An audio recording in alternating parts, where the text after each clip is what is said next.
Oxente, minha gente, tudo bom com vocês? Olha eu aqui, Manuel Pereira, do canal Sertão Ciências. E a história da astronomia na Bahia, hoje, está escrita por eles que estão aqui presentes, figuras que trilharam caminhos não fáceis, posso assim dizer, mas que hoje são reconhecidos nacionalmente e internacionalmente por seus trabalhos de divulgação com a astronomia.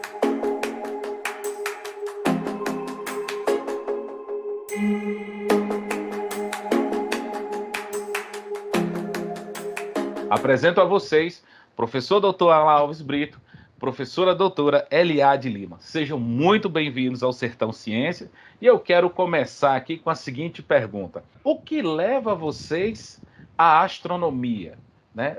Que caminhos levam vocês à astronomia? Oi, Antônio, Alan e todos que estão assistindo, é um prazer enorme estar contigo e começar falando um pouquinho do porquê, né, das escolhas das estrelas nas nossas vidas. A astronomia entra na minha vida em função do céu bruto, do céu sem poluição luminosa na minha infância, no interior da Bahia, próximo à Vitória da Conquista, uns 60 quilômetros, na zona rural, onde a minha avó viveu por toda a sua vida, e eu passava as minhas férias, que eu ansiava muito todos os meses de junho e janeiro. E como lá não tinha energia elétrica, e é uma região muito alta, a gente tem ali 800, 900 metros de altitude, uma região seca, então maravilhosa para fazer observação do céu, inclusive, nas noites, seja de São João ou nas noites de 20 de janeiro, que era propriamente dita onde eu sempre passei essas noites por lá, eu olhava para o céu, porque não tinha nada na hora da Voz do Brasil, era benção avó e dormir. Então, como era aquela casa que tinha todos os quartos, uma porta para frente da casa, bem do interior, né, de Sertão da Bahia ali, eu abria a porta, eu sentava na calçada e ia olhar para o céu. E eu tinha muitas perguntas, porque eu não enxergava todas as estrelas da mesma forma, eu percebia cores, percebia movimento, coisas que cintilavam, que não cintilavam, manchas, e eu sempre quis muito saber o que eram aquelas coisas e perguntava para minha avó, na oportunidade, quando ela esteve em algumas noites comigo, em especial nas noites de São Pedro e nas noites de 23 de junho, que eram as noites que a gente ficava ali do lado de fora na companhia dela. No resto, eu estava sempre sozinha, quase fugida lá fora. E essa curiosidade, porque ela me respondia a partir do olhar dela, a partir do olhar religioso, do olhar da mulher do campo, que entendia o céu para fazer o seu plantio, né? Então, aquilo não me satisfazia, eu tinha muito mais perguntas. E ao longo da vida, eu gostava também de estourar algumas coisas em casa, furar uns, desmontar as outras coisas, e os professores presentes em minha vida perceberam que a ciência estava muito presente, as minhas indagações estavam muito relacionadas à ciência, e eu tive uma pessoa nos meus 14 anos que virou para mim e falou assim: você tinha que fazer física então, porque ele me mostra que eu gostava daquilo, eu não sabia o nome, né, até a gente ir conhecendo ciências, física entra na minha vida aos 14. E aí e eu falo, mas e para estudar o céu, eu tenho que fazer o quê? Ele disse, ou você faz astronomia ou você faz isso. Faz física e depois vai fazer astronomia, e por não ter condição financeira para ir cursar astronomia na USP na época, né, que era o reduto que todo mundo ia para lá para fazer astronomia, eu fiz física na minha cidade, o curso de física tinha começado muito recentemente, e aí a partir dos 14 anos eu disse, eu vou fazer física, eu vou fazer astronomia, numa mistura de orientação de um professor maravilhoso e do céu do interior da Bahia e das histórias da minha avó. Então, a astronomia, eu chego à astronomia em função dessa influência. E você, Alan? Olá, Manuel, olá, Eliade e todas e todos que estão nos acompanhando. Quero dizer que é sempre uma alegria estar junto com vocês. A minha caminhada pela astronomia, ela começa muito cedo, né? Desde muito pequeno, eu já dizia que queria ser astrônomo. E também muito motivado pelo céu do interior da Bahia, de Feira de Santana, de cidades anteriormente à Feira de Santana, né? Eu morava numa cidade chamada Valença, no sul da Bahia. E, particularmente, nessa cidade aconteceu um acidente que eu associei à passagem do cometa Halley. Então, esse evento marcou profundamente assim, a minha infância, né? Mas eu já olhava para o céu, já fazia as perguntas, né? Já tinha curiosidade sobre o que são as estrelas, por que as estrelas brilham, por que elas cintilam. Essas perguntas que as crianças fazem, eu também fazia. E logo em seguida a gente se mudou para Feira de Santana, a cidade onde eu cresci, né? Eu nasci em Vitória da Conquista, é importante dizer, né? Aliás, e eu somos conterrâneos, mas eu saí de Vitória da Conquista muito pequeno. E a minha família é meio nômade, né? Meu pai trabalhava numa empresa que construía rodovias, então a gente viajou muito pela Bahia até pararmos em Feira de Santana. E lá em Feira de Santana eu fui morar próximo ao Observatório Astronômico Antares, que na época não pertencia à Universidade Estadual de Feira de Santana, era um observatório privado, e eu comecei a frequentar o observatório. E logo em seguida, em 1992, na minha pré-adolescência, o observatório foi doado à universidade, foi todo reformado, tinha uma biblioteca, e eu frequentava muito a biblioteca do observatório, livros maravilhosos, em inglês, eu não entendia nada, mas tinha muitas imagens.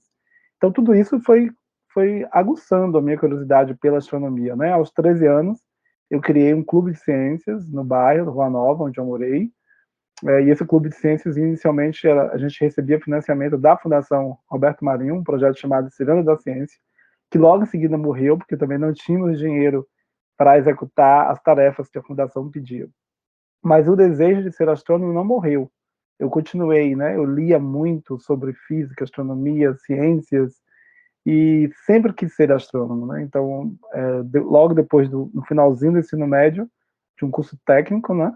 Eu fiz curso técnico em mecânica industrial, também orientado pelo meu professor de física. Ele me avisou que haveria um curso de física em Feira de Santana e eu prestei o vestibular para a primeira turma, passei e, e foi incrível, porque um ano depois que eu entrei na física, chegaram dois astrônomos, a professora Vera Martins, o professor Paulo Pope, e logo em 1998, um ano depois de entrar no curso de física, eu comecei a desenvolver projetos de iniciação científica em astronomia, extensão em astronomia, e nunca mais parei, né? Eu acho que viajei o Brasil inteiro durante a minha graduação, apresentando projetos, trabalhos de astronomia. Então, a astronomia, ela está muito presente, né? Ela sempre foi. Eu costumo dizer que eu sou muito feliz, assim, né? Por ter realizado o meu sonho de ser astrônomo, de ter feito toda a minha formação em astronomia, de ter voltado para um departamento de astronomia. Também acho que isso também é um privilégio, assim, no país que a gente vive, né? E poder fazer todos esses projetos, assim, né, que eu tenho feito de pesquisa, de divulgação em astronomia. Eu acho que isso realmente é a realização de um sonho, assim. Então eu me sinto muito feliz, assim. O universo realmente, literalmente, conspirou a meu favor. Como é que vocês encararam a questão de ver tantos astrônomos, físicos, já que vocês fizeram um curso de física, obviamente, né? Tantas pessoas, essa imagem da ciência branca europeia, vocês enquanto baianos, negros interioranos, isso de certa forma foi um choque para vocês? Essa pergunta, ela é importante porque a maneira que está sendo feita é a primeira vez que me fazem dessa forma, então me leva a pensar outras coisas que talvez eu não tenha pensado até hoje. Choque eu tive uma vez, assim, de me chocar na Unicamp. Foi já no meu mestrado em física, em astropartículas. Eu ia muito à Unicamp para as reuniões do grupo de pesquisa do Observatório TRLG, e num determinado momento eu fui ao RU, né, almocei lá. E passei, peguei a comida ali na fila, né, do bandejão e tal. Quando eu sentei à mesa, que eu vi, acho que ele tem 2 andares, não me lembro bem, assim, né, tipo mezanino. E eu percebi que naquele momento só tinha eu, de pessoa negra, e as pessoas que estavam servindo. Aquilo foi assustador para mim. Foi a primeira vez que eu observei que eu era única ou diferente, e aquilo, eu voltei para casa, né? Eu morava em Santo André na época, voltei pensando sobre aquilo, né? Tanto que hoje eu converso com algumas pessoas do Unicamp, junto com a USP, umas das últimas né, a terem aí as cotas raciais, né, as ações afirmativas dentro da sua seleção. Então, choque, Antônio, foi dessa vez. Já em relação à graduação, né, a física é um curso de pobre. Né? O curso de física lá na Bahia é um curso de pobre, né? Quem é rico não quer na escola. Eu acho que qualquer estado que na Paraíba não foi diferente, não. Não escolhe ser professor. Então, por ser um curso, né, que tem esse público de pessoas pobres, que tem, em sua maioria, são bolsistas. Na minha época ainda, a gente não tinha essas ações para permanência, bolsa de permanência, não. A gente estava começando a falar sobre isso. Mas ainda assim, eu me lembro que tinha uma outra menina negra na sala. Nós duas éramos as únicas pessoas negras de toda a turma, de 40 pessoas, e eu tive um professor negro. Então, assim, falando de Vitória da Conquista, pouquíssima gente de um curso, mas eu percebia, e apenas eu e ela, assim, éramos de escola pública, mesmo sendo um curso de pobre, das pessoas de Vitória da Conquista. Tinham pessoas de outras cidades, né, Sim. que vinham de escola pública, e isso era um pouco assustador para as pessoas, para os professores, assim, porque a gente era de escola pública. E as coincidências entre mim e ela, né? Quando eu termino o ensino médio, foi o primeiro ano do curso de Física em Vitória da Conquista, e eu entrei na segunda turma, porque eu queria ver como ia ser o curso e tal, aí fiz como treineira para direito, algo do tipo, e aí depois da primeira turma ter ingressado, eu entrei também. Então foi o que salvou minha vida, porque eu queria fazer física, não tinha como sair da cidade. A gente tem muitas coincidências, além de ter nascido na mesma cidade e só se conhecer muitos anos depois aqui no Rio Grande do Sul. Então, assim, eu já percebia, até porque na época as brincadeiras, por sermos as únicas negras da turma, elas eram presentes, né? Então, mas isso não me chocava, porque eu era de um bairro periférico, onde tinha bastantes negros. Na universidade, o curso de História, o curso de Física, o curso de Matemática, já tinha algumas pessoas negras, então pouquíssimas, mas já tinha. Mas eu nunca parei para pensar nisso, sabe? Eu vou me reconhecer mulher preta na ciência aqui no Rio Grande do Sul. Até então eu achava, no auge dos meus 30 anos isso acontece, Antônio. Então, assim, até então me parecia tudo normal. Eu não achava que eu era preta, eu acho. Não sei em que mundo que eu vivia. Eu percebi que eu era diferente lá em... Porque ser preto, às vezes, na Bahia, dependendo do lugar que você está, é um pecado. Então, eu não era permitida dizer que eu era preta, né? Preta não, morena. Então, assim, essas descobertas acontecem.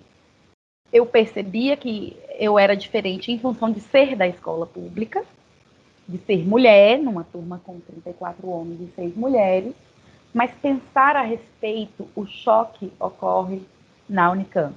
E depois, posteriormente, no Rio Grande do Sul, quando eu estou dando uma palestra, eu já professora, e um estudante levanta a mão e me pergunta se eu senti preconceito, e eu vou falar sobre a questão de gênero, e ele me corrige, não, por a senhora ser negra, eu quase que desmaiei. Eu falei, como assim eu sou preta? Né? Ali eu me descobri preta. Essa pergunta, ela é muito interessante, assim, né? Assim, enquanto a Leade falava, né? Eu fiz assim uma retrospectiva. Eu cresci numa família negra e uma família negra que lida com as questões raciais de um jeito muito particular, né? Então, e também cresci na Rua Nova, que é um bairro negro de Feira de Santana, né? Um bairro negro, pobre, estigmatizado, mas um bairro também sempre potente assim para as questões de negritude. Hoje, a Rua Nova é vista como um quilombo urbano, um grande quilombo urbano, né? Então foi ali que eu cresci. E é esse bairro que eu realmente assim me vejo assim, né? Foi onde eu estudei, numa escola também cheia repleta de negros.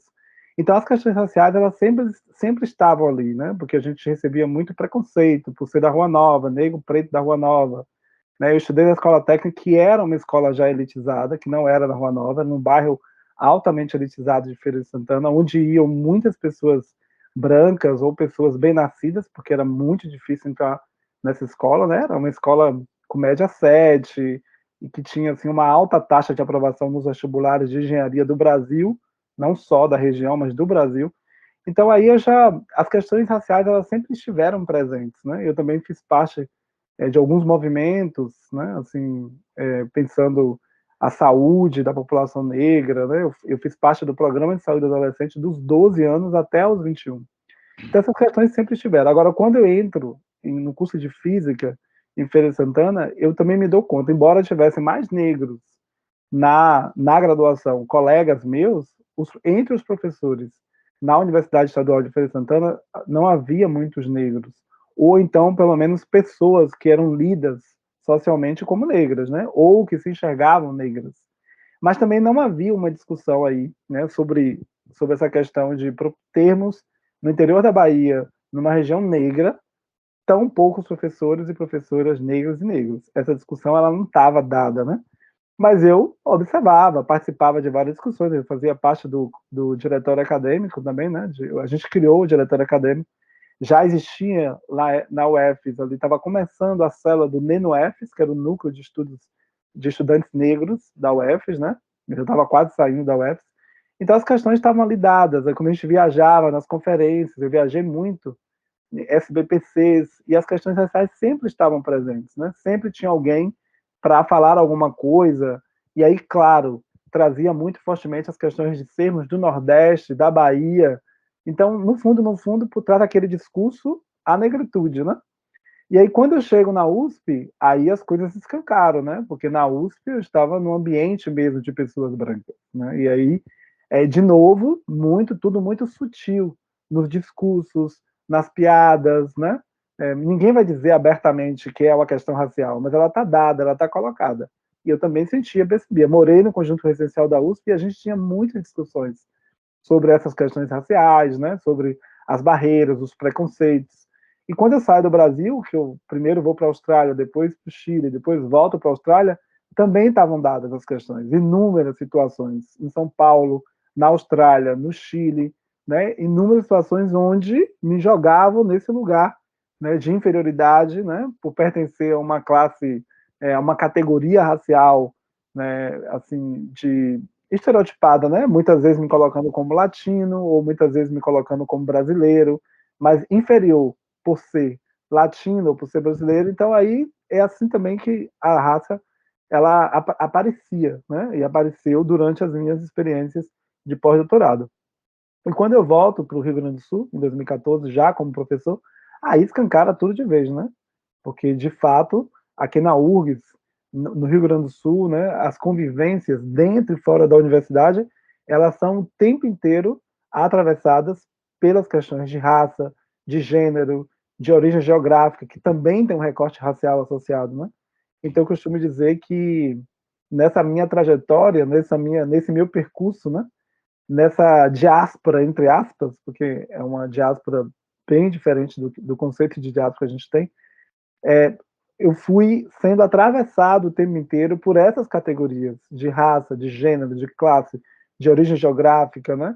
Das questões também de espiritualidade. Então, assim, eu acho que é isso, né? Então, desde que eu existo, essas questões elas estão dadas para mim, no meu cabelo, né? Na hora de cortar o cabelo em casa, na hora das piadinhas na escola, né? Então, as questões de raça, de gênero, sempre, sempre, né? E eu diria que eu tenho feito muitas reflexões sobre isso. Eu diria que não dá para dizer qual foi mais forte, o que mais predominou, mas todas elas o tempo inteiro articuladas para sempre me colocar, né, no lugar de inferioridade, de não existência, né? Então a academia ela foi muito perversa. A diferença é que hoje, como professor, como pesquisador aqui na URGS, a gente consegue falar sobre isso, a gente consegue discutir, né? Eu consigo realizar projetos, eu consigo escrever artigos, eu consigo me aquilombar com os iguais,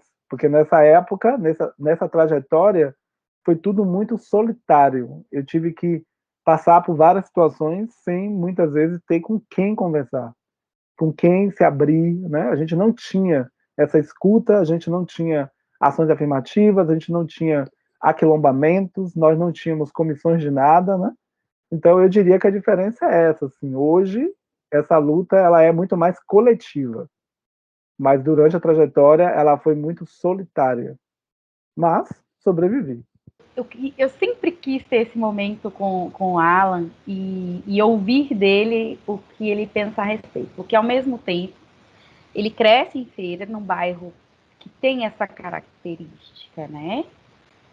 ele se identifica como negro desde muito cedo, enquanto em Vitória da Conquista, a Suíça baiana, né, é assim que ela é chamada, que carrega o estereótipo do povo mais bonito da Bahia.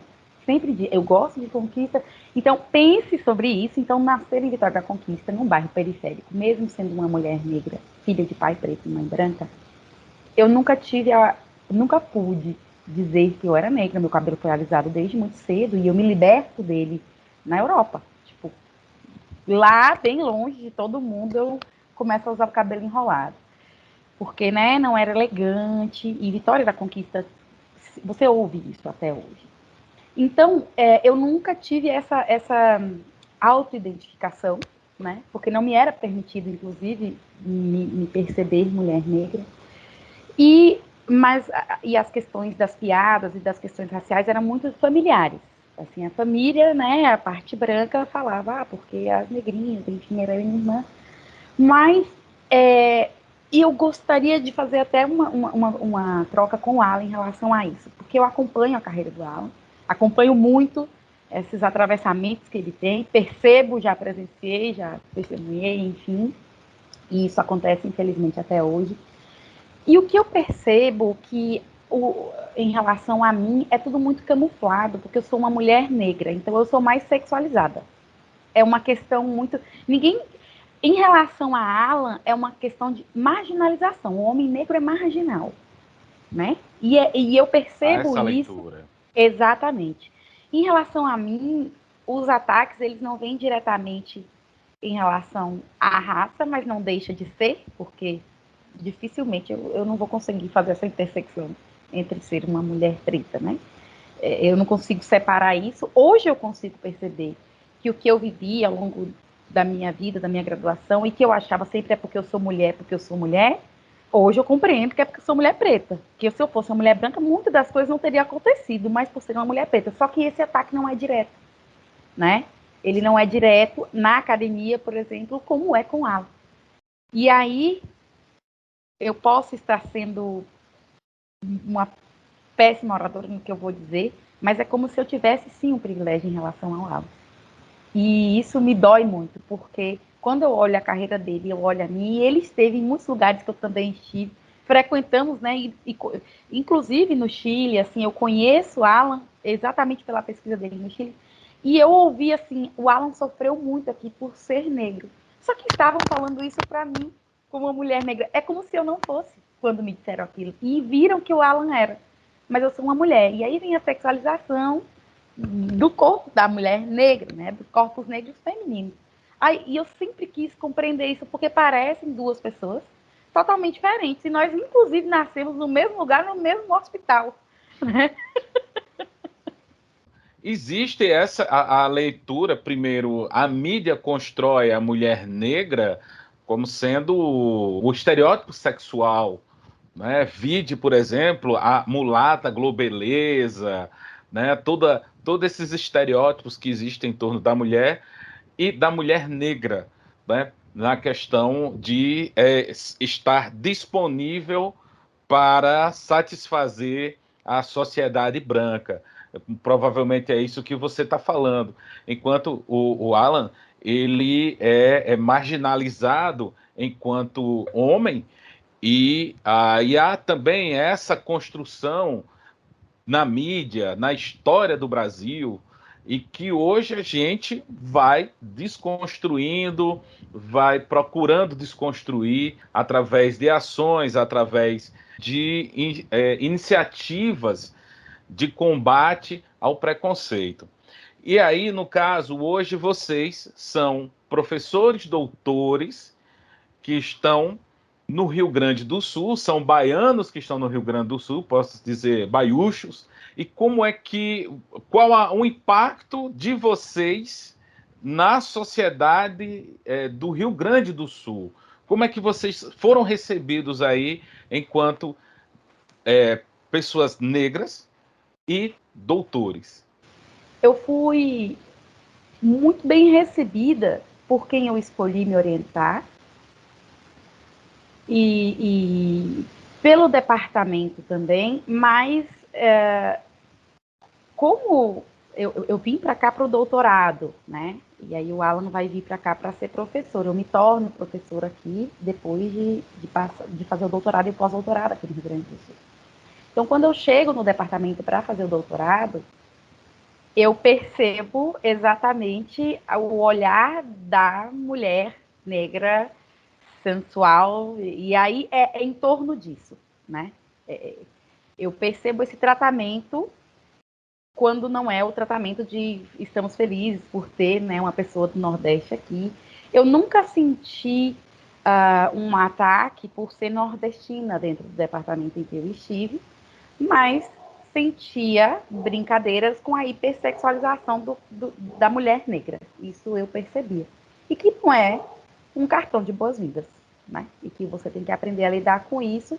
Mas, naquele momento, já experiente por ter sido atacada outras vezes e de forma muito profunda, eu soube lidar com essa situação. E é nesse momento que eu começo a enxergar que sim, eu era diferente, enfim. Mas eu fui a primeira, né, de um grupo, a primeira negra de um grupo de orientandos, né, de uma história. Tem 2 orientadores que orientavam sempre. Eu fui a primeira pessoa negra que eles orientaram, né? E se falava nisso, em tons de brincadeira ou não, mas se falava nisso, que eu era a primeira e que depois de mim viriam outras pessoas. Só que eu sou recebida em 3 lugares diferentes, né? Eu entro por Porto Alegre, só que para mim aquilo ali estava sendo maravilhoso, porque eu tinha vindo de uma outra situação de assédio, então para mim o mundo era muito hostil e a forma que eu fui recebida em Porto Alegre foi muito boa. Eu vou para Santa Maria fazer o pós-doutorado, e aí você percebe a diferença mais por questão de gênero também, porque é um departamento absurdamente masculino.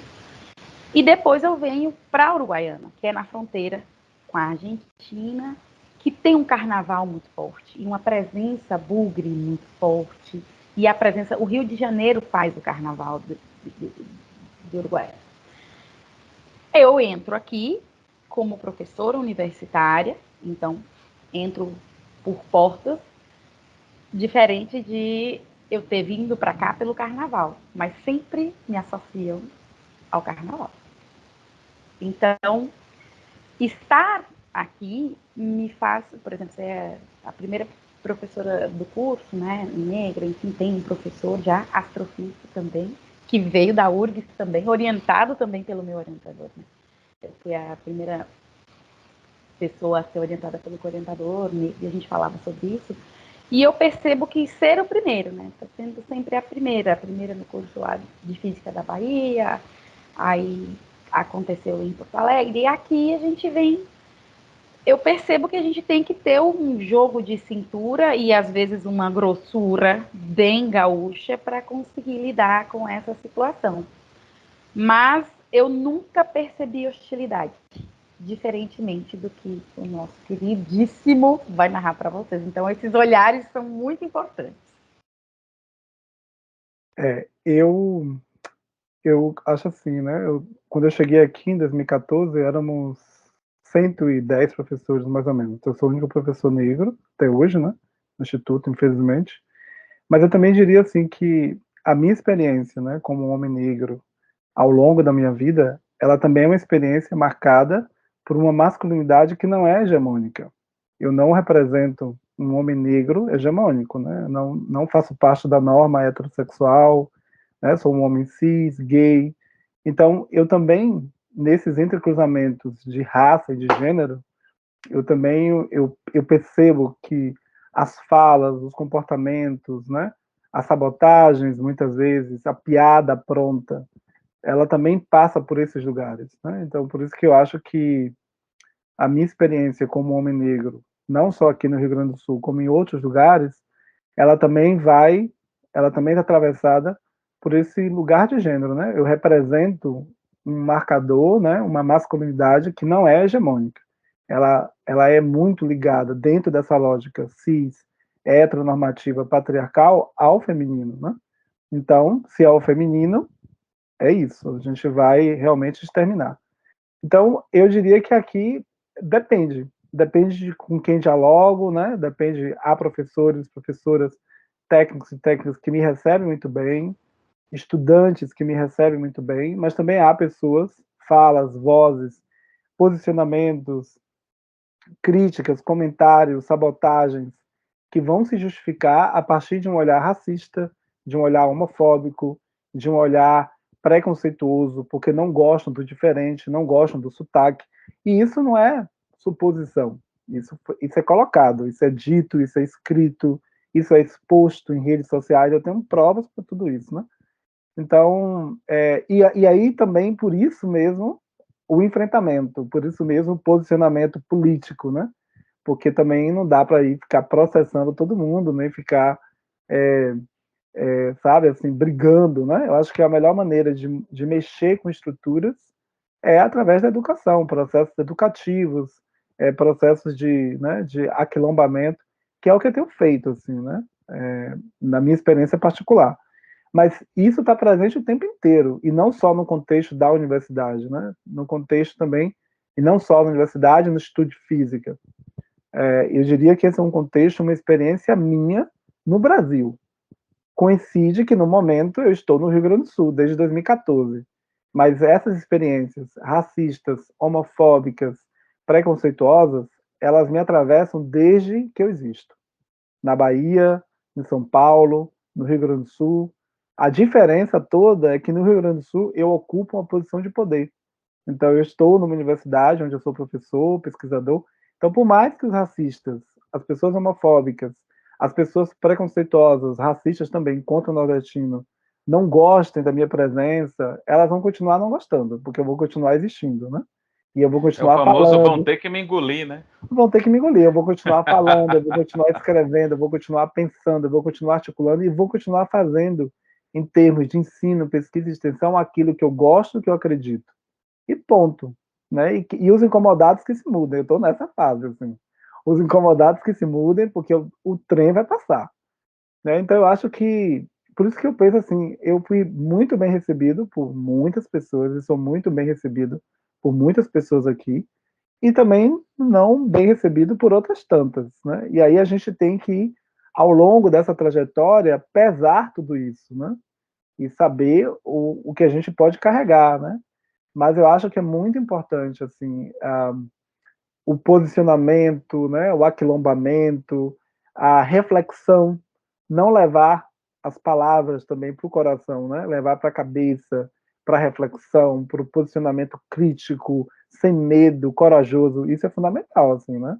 E isso tem sido a tônica para rebater um pouco essa energia tão ruim que chega. E ela chega o tempo inteiro. Ela não reconhece, ela não está preparada para reconhecer, né, nada do que a gente faz. Tudo que a gente faz é colocado no não lugar, né, do assim, não vale a pena, não vai acontecer. Então são o que eu tenho chamado de sabotagens, né? As sabotagens. Sim. E essas sabotagens elas só se justificam pelo viés racista, né? Pelo viés homofóbico, pelos preconceitos.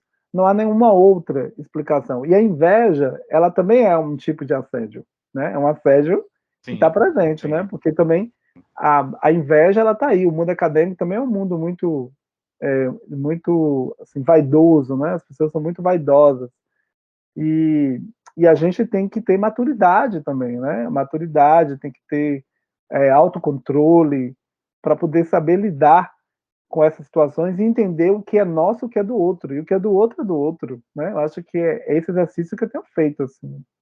Mas está presente o tempo inteiro, né? E é todos os dias. Todos os dias tem boas situações e tem situações desagradáveis. Às vezes a gente não está afim, tem dia que eu não estou afim de briga, então eu nem respondo, eu me silencio. Mas no dia que eu amanheço assim, para briga, aí é um prato cheio. Me diga uma coisa,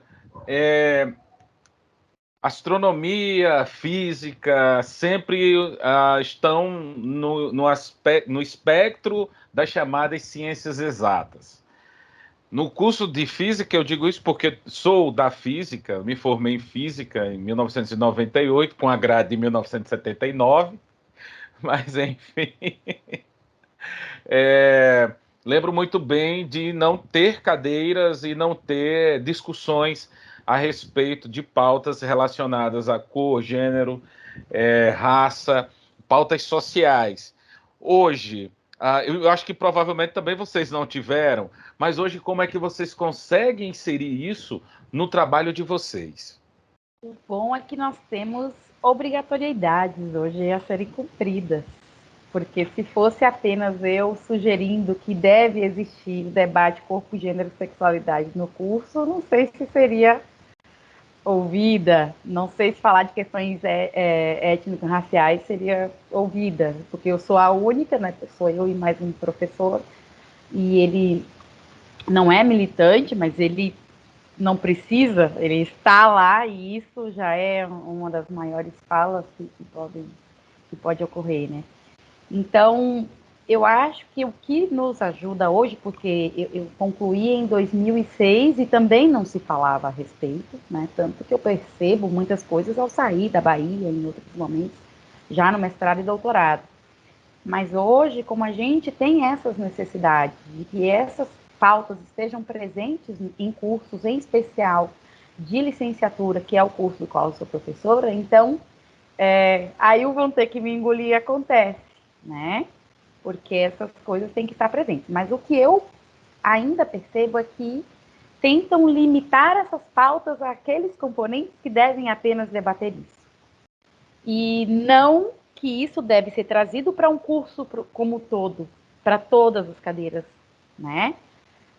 Percebo que tentam colocar isso nos seus quadradinhos e quem vai falar sobre isso é o professor que debate sobre isso, e não que essas pautas devem estar presentes em todos os componentes e que isso deveria ser. E que ainda não entenderam, que não é um componente que trate disso, e que todos devem, né, todos os componentes devem trazer isso. Então, o que eu tento fazer, Antônio? É dentro das cadeiras que eu ministro de física, né, que praticamente são todas do curso, eu dou, só não dou eletromagnetismo, todas as outras são comigo, e dentro do curso de História e Filosofia da Ciência, eu trago essas falas, eu trago esses debates, tanto nas questões de gênero quanto nas questões raciais, a gente sempre debate isso com os alunos, sempre ao explicar os livros tradicionais que nós seguimos, experimentos tradicionais que nós seguimos, eu tento trazer esse debate para os alunos do que tem escondido por trás daquilo. Vamos buscar a história? Será que existem outras pessoas apagadas por trás disso? Então, a minha presença, né, e a minha militância nesse caso é tentar fazer o que eu adoraria que o curso fizesse como um todo. Eu faço como ser ali, como pessoa, né, que negra nesse caso, então eu luto em prol disso, mas tenho ali mais uma professora muito ativa também, como mulher branca, que faz isso também estar muito presente. Então ela é uma aliada nesse sentido, por mais resistência que a gente encontre. Então, pegando um pouco do que o Alan fala, os ataques em relação a mim não são diretos, mas você não colocar essas pautas nos componentes, para mim, é uma forma de ataque indireta. Né? Então, a minha tentativa de mudança é aonde eu estiver, eu levar, né, tais discussões. A Eliade já trouxe, né, acho que um dado importante aí na fala dela, acho que a gente tem trabalhado nessa perspectiva de aplicação da lei. A gente tem a Lei 10.639 de 2003, a Lei 11.645 de 2008, e ambas prevêem a história, né, da cultura africana, afro-brasileira, e a de 2008, especificamente, as questões dos povos originários. Nós temos também, eu tenho trabalhado mais fortemente com a educação escolar quilombola, a educação escolar indígena, e eu acho que a física, a astronomia, as ciências exatas, elas precisam também dessas discussões, né? Porque isso é parte integrante da nossa formação. Então, para mim, já há muito tempo eu tenho desenvolvido projetos de pesquisa, de ensino, de extensão, muitos projetos de extensão, pensando as questões ético-raciais, de gênero, né? Disciplinas de graduação, eu ofereci, né? Criei uma disciplina de graduação na física, que eu mesmo ofereço, que se chama Pesquisa, Educação e Divulgação das Ciências para as Relações Étnico-Raciais e de Gênero, que é uma disciplina eletiva para o curso de Física, para a licenciatura e para os bacharelados. A gente conseguiu... No bacharelado ela não está, né? Ela tem outro nome, mas o conteúdo é o mesmo que os estudantes dos bacharelados têm visto, e é uma disciplina que a cada semestre está tendo mais procura dos estudantes de Física, e as outras congrades Por exemplo, semestre passado o departamento recebeu a indicação da Congrade da matemática. Então, vários cursos de estatística, matemática, dos bacharelados de lá, também vão fazer essa disciplina. O pessoal da história também, das geociências, né, também tem pedido. Então, eu acho que é um movimento, é parte de um processo, né? Até a gente chegar aqui, foram muitos anos de luta do movimento social negro, a implantação da lei em 2003, as diretrizes curriculares de todos os cursos de física, licenciatura, bacharelado, deveriam, né? Elas apontam para uma mudança curricular. Então, todos os cursos, não é porque eu, Eliade, queremos, todos os cursos de física do Brasil, todos os cursos, licenciatura, pelo menos, mas os outros bacharelados também, por questões éticas, deveriam tratar as questões ético-raciais, de gênero, né, do meio ambiente, na sua formação, né, porque perdem os estudantes. Como é que a gente tem mais da metade da população negra, mais da metade da população de mulheres, e as questões, a gente naturaliza a ausência das pessoas negras, das mulheres, nas nossas carreiras, sobretudo em física, nas carreiras das engenharias, das ciências exatas. Então, esse dado naturalizado, a gente precisa combater. E para combater, currículo é importante, não garante, né? Então, não é só uma disciplina no curso, mas tem que ser parte da cultura, né, que o Eliade trouxe aqui. E os projetos de extensão, de pesquisa, a gente precisa mover essa discussão transversalmente ao longo do curso. E não pode ser tarefa só de um, ou desse ou daquela professora, mas é de todos nós comprometidos com a luta antirracista. Eu tenho feito muitos tensionamentos. Não é fácil. Não é fácil. Agora, muito mais. Já foi mais difícil. Agora mesmo, a gente acabou de incluir também as questões ético-raciais mais diretamente em Explorando o Universo, que é uma disciplina que atinge muitas congrades. Né? Então, assim, mas e também é isso, né? Às vezes você fica falando, ninguém escuta. Aí, quando uma pessoa do departamento branca fala, todo mundo ouve. Também tem isso, né? Você fala, você passa uma vida falando, gente, vamos mudar a disciplina, vamos incluir temas de história, de astronomia nas culturas, questões sociais. Ninguém escuta. Parece que assim é uma onda mecânica mesmo, não se propaga no vácuo, entendeu? Mas quando alguém vem lá e fala, todo mundo, nossa, vamos mover, mas é isso, também é isso. Eu acho que é parte de um processo, assim, e a gente vai construindo isso. E eu diria que esse ambiente hoje, pelo menos aqui na URGS, esse ambiente na física, ele é muito mais interessante. Pelo menos existe essa disciplina, onde os alunos têm participado e tem sido incrível.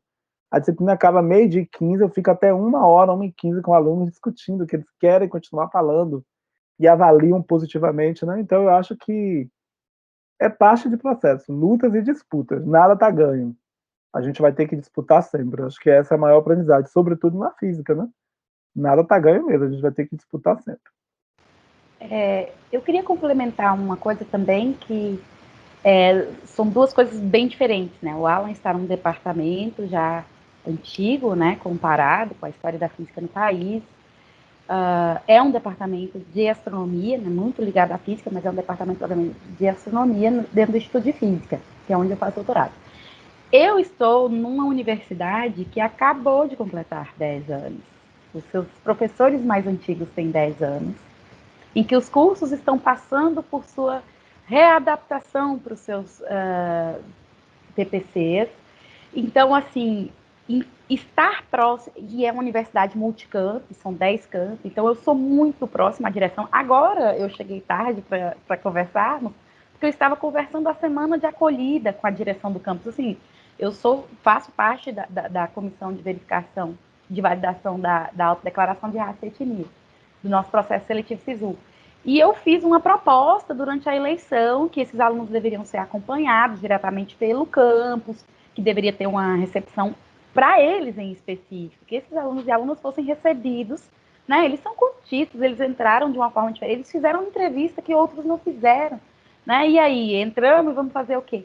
Então, é uma universidade nova e que a gente ainda tem essa liberdade, é um pouco mais, além de tudo, sobretudo por ser multicamp, cada campus, né, tem ali as suas características muito particulares, é mais fácil até, de certa forma, de você dar ideias e de criar, mas ao mesmo tempo eu sinto dificuldade, por exemplo, na implantação né, da discussão das questões étnico-raciais em todos os componentes. Eu sinto assim, faz quem quer, quem não quer fazer não faz, e aí você sente aquela resistência, mas ao mesmo tempo, eu como uma professora do curso, estou fazendo parte da recepção dos calouros e vou falar com eles, porque, né, sou uma das únicas professoras negras do campus e fiz parte da, para eles se sentirem assim, ela me entrevistou e agora ela está aqui, então a gente lidar de uma forma muito mais próxima, diferentemente do que o Alan tem que fazer na URGS. Né? Na URGS tem que ser tudo via projeto, tem que ser tudo muito burocrático, tem que ser tudo assinado para não ser plagiado, roubado, e tem que ser muito direto. Enquanto aqui a gente está construindo junto e vamos tentando, depende muito, claro, da boa vontade de quem está na gestão, de quem está à frente, mas se é uma pessoa que quer jogar contigo, vamos embora. Então, eu percebo também que há uma facilidade maior aqui, né, por ser um curso também de licenciatura em ciências da natureza, né, não é só da física em si, não é só da astronomia em si. São leituras que eu faço enquanto o Alan fala, eu vou percebendo assim o quão diferente, né? Mesmo sendo tão parecida e a gente tendo a mesma formação, tendo passado pelos mesmos lugares, o quão diferente são os caminhos que nós trilhamos. Diga-me uma coisa, dessa história hoje, vocês já estão colhendo algum feedback? Alguém que já chegou para você e disse para vocês e disseram: olha, me espelhei em você para fazer física, para fazer astronomia. Aqui em Uruguaiana, eu tenho. Em Vitória da Conquista, eu fui professora no ensino médio enquanto aluna de graduação e eu tive, né, esse retorno. Mas pelo simples fato de estar ali e aí pessoas gostarem. Hoje eu estou até no grupo de WhatsApp com esses ex-alunos, alguns deles, e os que escolheram fazer. E as meninas, né? Tem uma que está atualmente na Alemanha, trabalhando na área de engenharia, e ela, sim, me retornou, eu fiz por sua causa, sempre isso. Mas, em especial, Uruguaiana, falando na questão da representatividade, Uruguaiana me marca muito, porque normalmente na semana da consciência negra, né, do dia da consciência negra, as escolas fazem projetos. E teve uma escola que fez um projeto em que cada sala de aula deveria escolher um tema e uma escola, não, algumas escolas, já aconteceu assim, por ano, uma, duas, eu sou citada por uma sala de aula e eu vou para lá para conversar com esses estudantes, né? Ou então sempre me mandam fotos, né, de pessoas negras ou pessoas importantes negras que você conhece. Sempre os alunos levam fotos minhas para colocar no varal ou para colocar. Então é muito legal de você ver que isso tem dado fruto, mas é uma cidade pequena, tem 120 mil habitantes, mas que eles sabem da minha existência, né, em especial alunos de ensino fundamental, alunos de ensino médio também, mas é muito presente, né, alunos de ensino fundamental, quando perguntam, você conhece algum cientista negro? Os professores sempre têm me dado esse retorno de que eu sou muito citada aqui. Então, esses alunos já conseguem enxergar isso. E já tive uma carta de uma aluna num projeto de extensão que eu fiz aqui, que depois das palestras elas escreviam cartas, né? É uma redação que a professora de redação da escola pedia e ela direcionou essa carta para mim, que essa menina disse que jamais tinha se imaginado dentro de um laboratório, que ela gostaria, mas nunca tinha se imaginado, mas depois que ela me conheceu, ela pensou nessa possibilidade. Então, esse tipo de coisa, uma menina negra, né? Então, não por ser, eu escolhi física por ter tido a Eliade como professora, mas por ter essa referência aqui na cidade, Sim, sim. né? Já está sendo, nossa, já ganhei muito. A gente já fica feliz com essa contribuição. Eu acho que essa é a melhor parte de tudo. Naqueles momentos assim de muita solidão ou de questionamentos, né? Porque a gente também se questiona, dos enfrentamentos, são essas lembranças que fazem valer a pena, assim, de alguém mandar uma carta, mandar uma mensagem, mandar uma foto, dizer o quanto aquele livro, aquela fala, aquele toque, aquele artigo mexeu, inspirou. Eu acho que não há, assim, não há nada no mundo para pagar essa sensação, assim, é uma sensação muito confortante. E nesse sentido, eu posso dizer que de norte a sul, de leste a oeste, eu tenho recebido muitos carinhos assim do Brasil, assim, de pessoas, professoras, professores que fazem, que usam o livro em sala de aula. Agora mesmo tem uma turma no interior da Bahia que tem trabalhado com os pequenos, com o livro Antônio, né? E aí estão fazendo vários trabalhos com o livro. Então eu acho que isso é muito gratificante. Frases Semana passada eu recebi uma foto com frases minhas. Então eu acho que é muito, eu não sei, assim, eu tenho, ao mesmo tempo que me dá muita alegria, e também me dá muita responsabilidade, assim, né, de manter firme no propósito de realmente termos uma universidade muito mais diversa, um ambiente na física, na astronomia, nas ciências exatas para pessoas que nunca conseguiram chegar. Eu acho que a gente está cumprindo esse papel, né? E isso para mim é uma tecnologia social, né? Quando a gente cumpre esse papel, quando a gente consegue fazer com que as pessoas se engajem e nos vejam como como uma referência, né? Eu acho que é por aí, é nesse sentido, algo positivo, não é para caça likes, caça views, não é a minha vibe, né? Realmente ser referência para as pessoas, assim, dizer assim, olha, é possível, é muito possível, e a gente chega lá, é possível, vamos seguir firme, sonhando, porque é possível. Eu acho que é isso. Uhum. Professora Eliade Lima, professora Ana Alves Brito, fico muito feliz de poder fazer esse registro da história da astronomia na Bahia. Eu estou um pouco emocionado aqui, me perdoe. E como eu já citei um pouco atrás, quando se fala da história da astronomia, quando se fala da história da ciência, geralmente você vê a história europeia branca sendo repetida, repetida, repetida, e nós estamos aqui tendo essa oportunidade de quebrar essa, vamos dizer assim, tradição, talvez não seja nem essa palavra, mas fico feliz de registrar esse momento, registrar essa história, e com certeza, se um dia escreverem um livro a respeito da história da astronomia no estado da Bahia, vocês terão um capítulo à parte. E eu quero deixar aqui um espaço aberto para que vocês possam se despedir das pessoas que estão assistindo este nosso mini documentário. Eu queria agradecer pela oportunidade, Antônio, porque mesmo sendo muito amigos de conversas de WhatsApp intermináveis, essa é a segunda vez que a gente está junto, né? No momento assim de registro. E para discutir questões étnico-raciais, acho que é a primeira, não, Alan? Eu não lembro se a primeira vez foi sobre isso. Nós temos um pequeno registro disso quando se fala de pesquisadores negros, né, em astronomia. Teve o Carlos, que pós-doutor, acredito na USP, né, Alan? Ele me colocou e colocou o Alan numa mesma história em quadrinhos, né, em que fala de pesquisadores negros, americanos e brasileiros, e eu e Alan estamos como personagens dessa história em quadrinhos. Histórias Além do Tempo, o nome da revista em quadrinhos, uma fofura.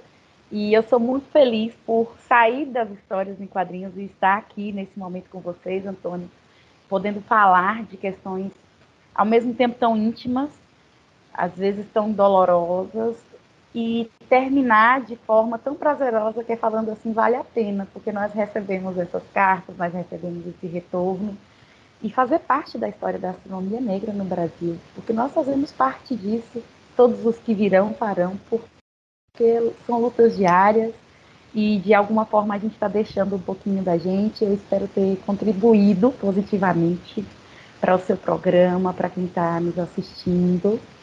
E é isso, é resistir, é viver e é seguir, porque não é brinquedo, não é fácil, mas vão ter que nos engolir, né, Alan? Eu também quero agradecer, dizer assim que é um prazer sempre encontrar a Manuel, que é uma pessoa que eu admiro, respeito muito. Eliade é uma grande irmã, amiga, colega, uma pessoa que também tem um carinho muito especial. E é muito bom, né, estar nessa caminhada, sabendo que Eliade existe, que o Manuel existe, essa rede assim, né, que nos conforta. É muito bom estar com vocês, é muito bom estar aqui e também dizer para as pessoas que estão nos ouvindo, né, e que vão nos ouvir no futuro, que a gente precisa seguir. Eu acho que a gente precisa seguir acreditando, a gente precisa sonhar, a gente precisa entender que, como me disse, né, uma quilombola, que há portas que só se abrem do lado de dentro. Então, onde a gente estiver, nas instituições que a gente estiver, a gente precisa abrir essas portas, né? E se a gente não abrir, a gente vai arrombar também. Então, vamos arrombar muitas portas, muitas janelas, e vamos seguir, porque é preciso. É preciso seguir, é preciso transformar assim, o Brasil, né? Eu acho que essa conversa de hoje, que não termina aqui, né? Ela vai seguir, é sobre isso, né? Não é sobre somente pensar as questões negras, de gênero, mas é pensar o Brasil profundo, assim, né? Pensar o genocídio físico, epistêmico, né? Pensar o genocídio físico, epistêmico das mulheres negras, dos homens negros, das mulheres, das pessoas LGBTs. Então são questões cruciais que está ligada à democracia, né? Por isso então importante essa discussão, esse encontro e também porque a gente quer construir uma outra história, né? A gente precisa retomar essa história, a gente precisa recuperar essa história. Então vamos juntos construir essa outra história. E agradecer, muito obrigado mesmo. Agradeço também, pessoal. Esse aqui é o Sertão Ciência, seu canal de divulgação científica aqui na cidade de Paulo Afonso, no interior da Bahia para o mundo, com essas figuras maravilhosas. Um grande abraço, um oxente e até o próximo Sertão Ciência. Tchauzinho!